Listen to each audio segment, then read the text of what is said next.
கரூர் கூட்ட நெரிசல் தொடர்பான சிறப்பு புலனாய்வு குழுவின் முக்கிய ஆவணங்கள் எரிக்கப்பட்டது தொடர்பாக தமிழக அரசு விளக்கமளிக்க வேண்டும் என தமிழக பாஜக தலைவர் நயினா நாகேந்திரன் தெரிவிச்சிருக்காரு.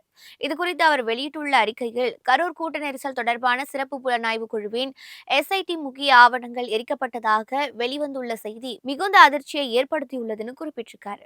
விசாரணை முடியும் முன்னரே வழக்கு தொடர்பான காகிதங்களை அழிப்பதற்கு அனுமதி தந்தது யார்? பென்டிரைவு கூட விசாரணை நடத்தப்பட்ட இடத்தில் வைத்தே எரிக்கும் அளவுக்கு அப்படி என்ன நிர்பந்தம் ஏற்பட்டது என அவர் கேள்வி எழுப்பியிருக்கார். அவசர கதியில் சிறப்பு புலனாய்வு குழு நியமிக்கப்பட்டதை சுட்டிக்காட்டி அதனை உச்சநீதிமன்றம் தடை விதித்தவுடன் ஆவணங்கள் ஏன் அழிக்கப்பட்டனோ அவர் வினவியிருக்கார். உச்சநீதிமன்றமோ அல்லது ஏதேனும் சட்டமோ ஆவணங்களை அழிக்க வேண்டும் என்று கூறுகிறதா? இப்படி ஆவணங்களை எரிப்பது எதை மறைக்க, யாரை காப்பாற்ற என மனதில் பல கேள்விகளும் எழுகின்றன என நயினா நாகேந்திரன் தெரிவிச்சிருக்காரு. கரூர் துயர சம்பவத்தில் சிபிஐ விசாரணைக்கு திமுக அரசு முதலில் மறுத்தது.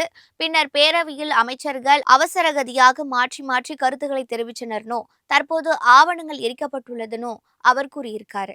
இவை அனைத்தும் திமுக அரசு எதையோ மறைக்க முயற்சிப்பதையே சுட்டிக்காட்டுகின்றனர்னு நயினா நாகேந்திரன் தெரிவிச்சிருக்காரு.